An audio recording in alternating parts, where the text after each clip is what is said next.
En tête du box-office français avec près de 230 000 entrées rien qu'à la première journée de lancement en France, Le Garçon et le Héron réalise le meilleur démarrage d'un film Miyazaki de toute l'histoire du studio Ghibli. Record absolu d'entrée au Japon, record à l'étranger, un score critique atteignant les sommets, et ce 10 ans après le dernier Miyazaki. Ça commençait à dater. Alors, que vaut réellement Le Garçon et le Héron? On va voir ça tout de suite.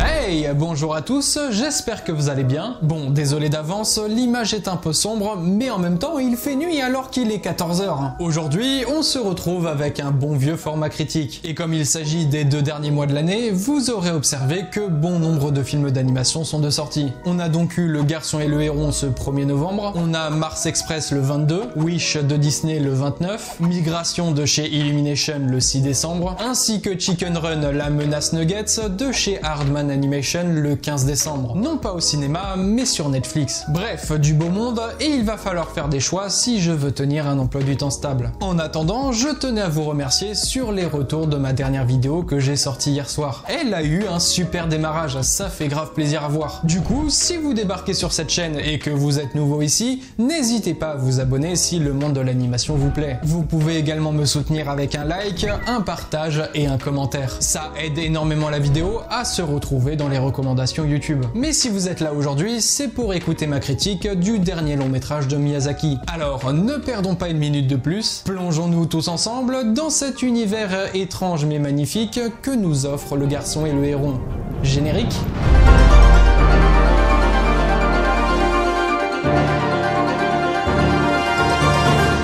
Si vous êtes habitué à mon format critique de films d'animation, vous savez que j'aime bien prendre le temps d'installer un contexte par rapport au film abordé. Comme son succès en salle, les histoires autour concernant les critiques et le public, les différentes polémiques, comme les histoires autour du doublage, les propos du réalisateur, les grèves des scénaristes, etc. etc.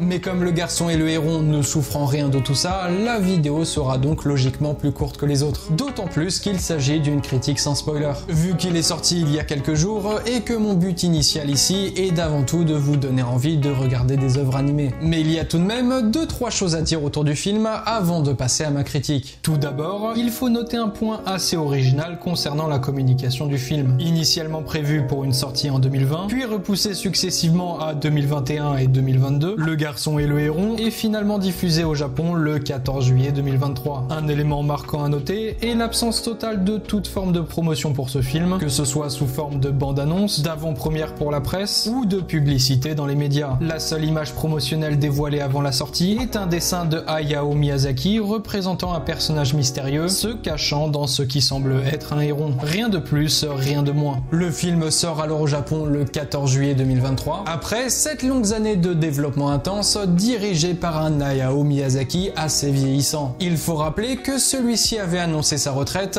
après la réalisation de son dernier long métrage Le Vent se lève, sorti en 2013. Il est revenu 3 ans plus tard sur sa décision. Faut aller se reposer mon gars, je sais que tu mourrais pour ton art, mais pas littéralement j'espère. En 2018, Toshio Suzuki révèle dans une interview que Miyazaki travaille sur ce film pour son petit-fils afin de lui faire comprendre que son grand-père part bientôt pour un autre monde, mais laisse ce film derrière lui car il l'aime de tout son cœur.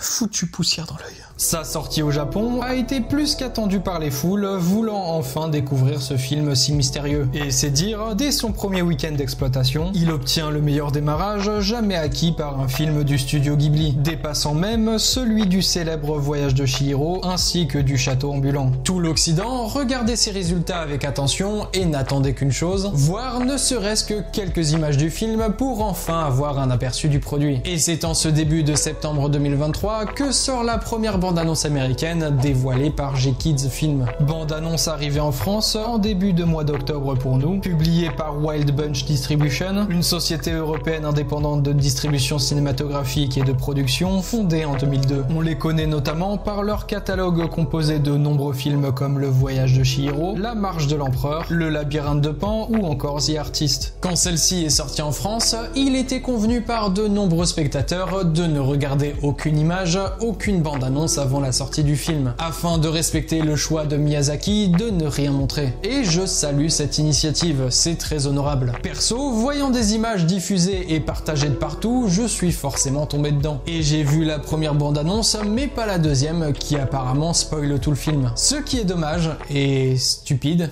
Enfin, concernant les retours du public, les premières réactions sont assez variables, mais semblent indiquer que le film est rempli de détails, de significations, de métaphores et de sous-textes, peut-être même trop pour être pleinement compris et apprécié en une seule fois. Détail assez cocasse dans l'histoire, Miyazaki le reconnaît lui-même avec humour. Et je cite, « Peut-être que vous n'avez pas compris le film, moi non plus je ne le comprends pas », a-t-il déclaré dans un communiqué lu à l'issue de la première projection privée réservée aux employés du studio Ghibli. Tout ceci n'a pas empêché les critiques japonaises d'apporter leurs éloges au film. Étrange, non? Mais bref, on n'est pas là pour parler du retour global du public. Avant donc de passer à ma critique, il faut également noter que Le Garçon et le Héron se postent à la première place des films les plus chers du studio Ghibli. On ne connaît pas exactement la somme dépensée, mais on sait de sources sûres de l'un des fondateurs du studio qu'il a dépassé le budget du film le plus cher de l'époque, Le Conte de la Princesse Kaguya, ayant coûté 5,15 milliards de yens, l'équivalent de 32 millions d'euros. Le producteur du film, Toshio Suzuki, a déclaré à propos du nouveau Ghibli « Je pense que nous avons dépensé plus d'argent pour faire Le Garçon et le Héron que n'importe quel autre film jamais réalisé au Japon, probablement. Mais je ne doute pas un seul instant que le box-office rentabilisera minimum par 10 le budget du film. D'après les derniers chiffres, celui-ci serait de 65 millions de dollars de recettes dans le monde à l'heure où je vous parle. Le film fait sa première française lors du Festival Lumière à Lyon le 17 octobre 2023,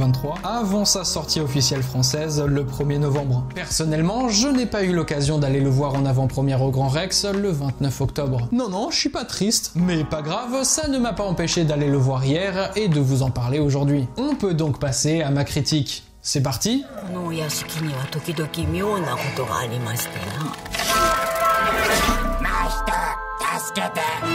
Le Garçon et le Héron est un film d'animation du célèbre studio Ghibli, réalisé par le grand maître Hayao Miyazaki, sorti donc le 14 juillet au Japon. Film de genre historico-fantastique, il s'inspire du roman Et vous, comment vivrez-vous de l'auteur Genzaburo Yoshino, publié en 1937. Il ne s'agit cependant pas d'une adaptation cinématographique, mais juste d'une inspiration. L'histoire du film en soi se rapproche plus du roman pour enfants, Le Livre des choses perdues de John Connolly, paru en 2006 et dont le récit se déroule en 1939. Le Garçon et le Héron raconte l'histoire de Maito, un jeune garçon japonais de 11 ans ayant perdu sa mère dans un incendie qui semble être causé par les bombardements sur Tokyo par les Américains en 1945. Accompagné de son père, il s'installe donc en campagne dans le manoir familial dirigé par sa tante, la nouvelle compagne de son paternel. Dans cet immense domaine, Maito, ayant des difficultés à s'intégrer à sa nouvelle vie ici, se fait narguer par un héron cendré, s'avérant être un personnage surnaturel doté de la parole et de la conscience. Celui-ci va devenir en quelque sorte son guide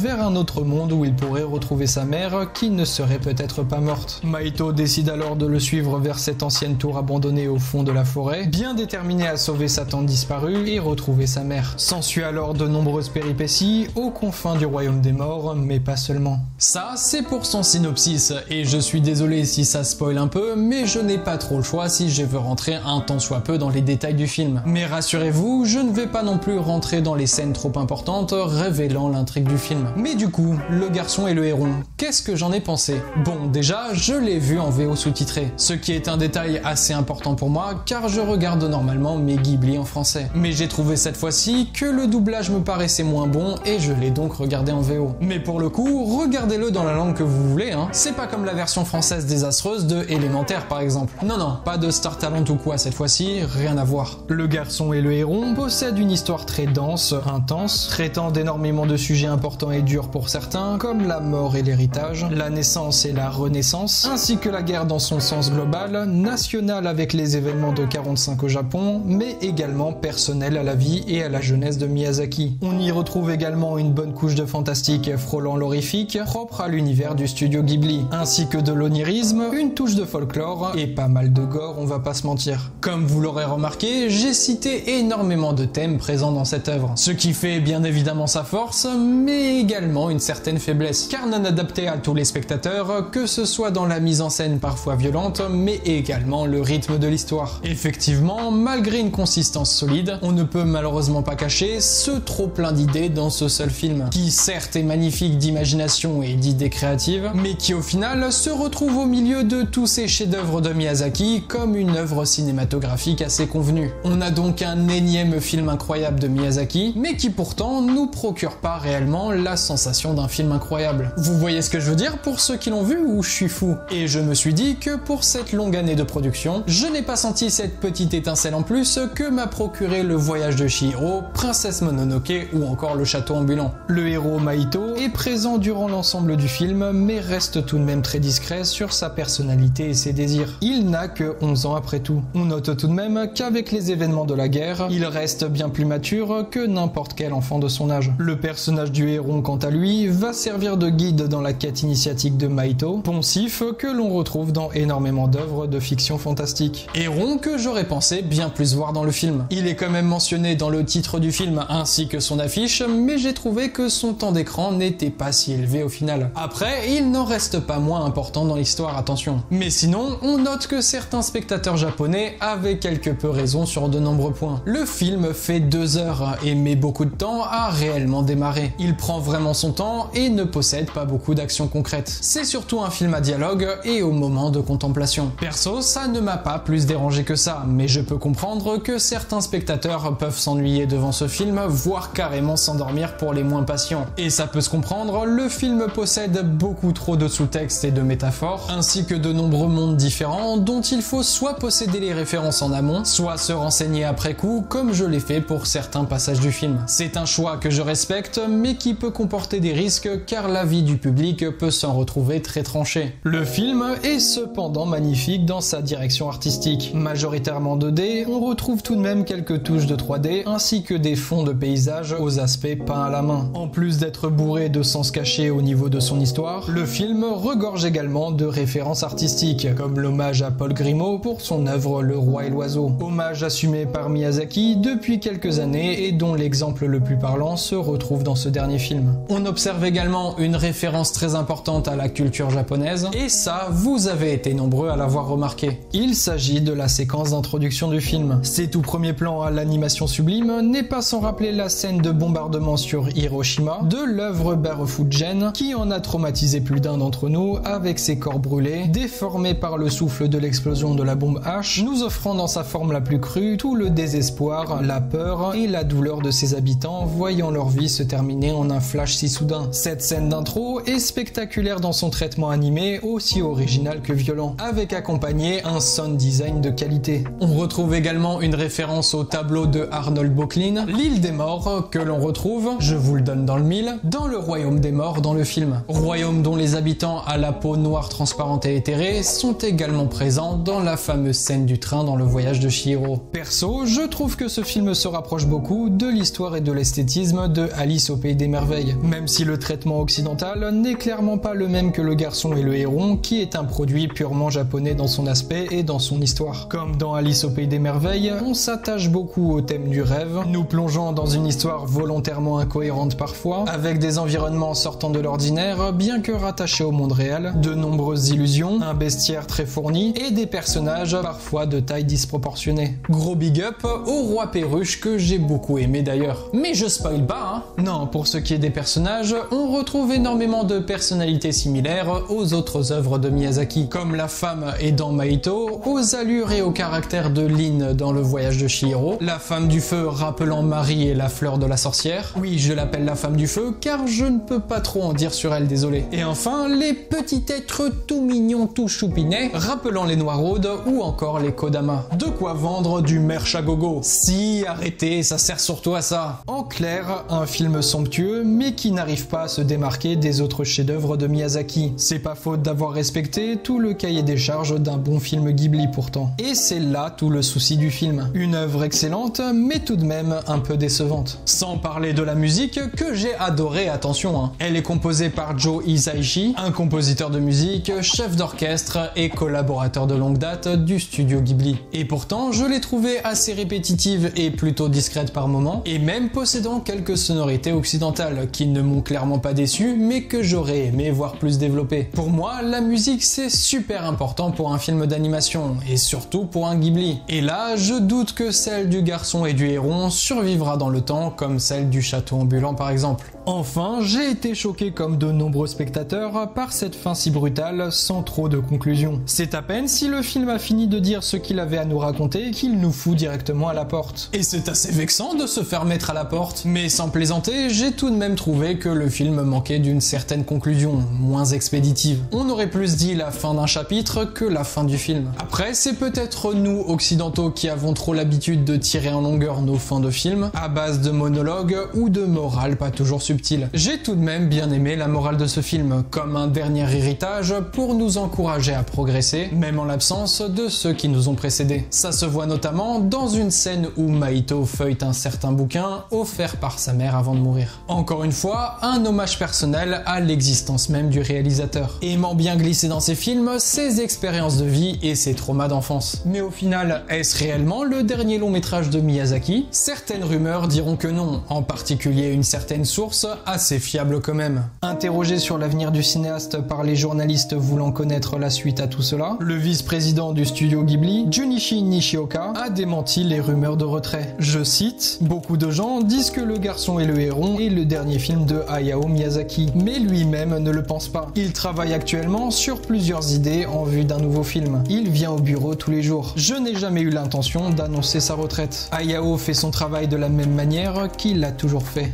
Une chose est certaine en tout cas, j'ai aimé Le Garçon et le Héron, mais je ne l'ai pas adoré. S'il s'avère qu'il n'est finalement pas le dernier long métrage d'animation du grand maître, alors soit j'attendrai avec impatience la suite. Même si j'ai du mal à concevoir qu'il puisse tenir quelques années de plus avec son rythme de travail acharné. Mais si je peux émettre une conclusion à ma critique, je trouve le film plein de créativité et d'imagination, bien qu'elle ne soit pas débordante pour autant. Le film respecte son cahier des charges d'un bon Ghibli avec des paysages magnifique, une animation plus que maîtrisée, un bestiaire fourni, une belle musique et un sound design aux petits oignons. Je suis peut-être trop dur avec lui qui sait, mais c'est mon ressenti personnel en tout cas. Par contre, je vous invite chaudement à aller voir ce film en salle. L'expérience n'en sera que bien meilleure. J'ai envie que ce film explose, même si bien évidemment il le fait déjà très bien tout seul. Non, Le Garçon et le Héron n'est clairement pas un échec, une fraude ou que sais-je, mais il ne figure malheureusement pas dans mon top 3 comme je l'aurais cru. Dommage, mais pas très grave. Bref, allez le voir.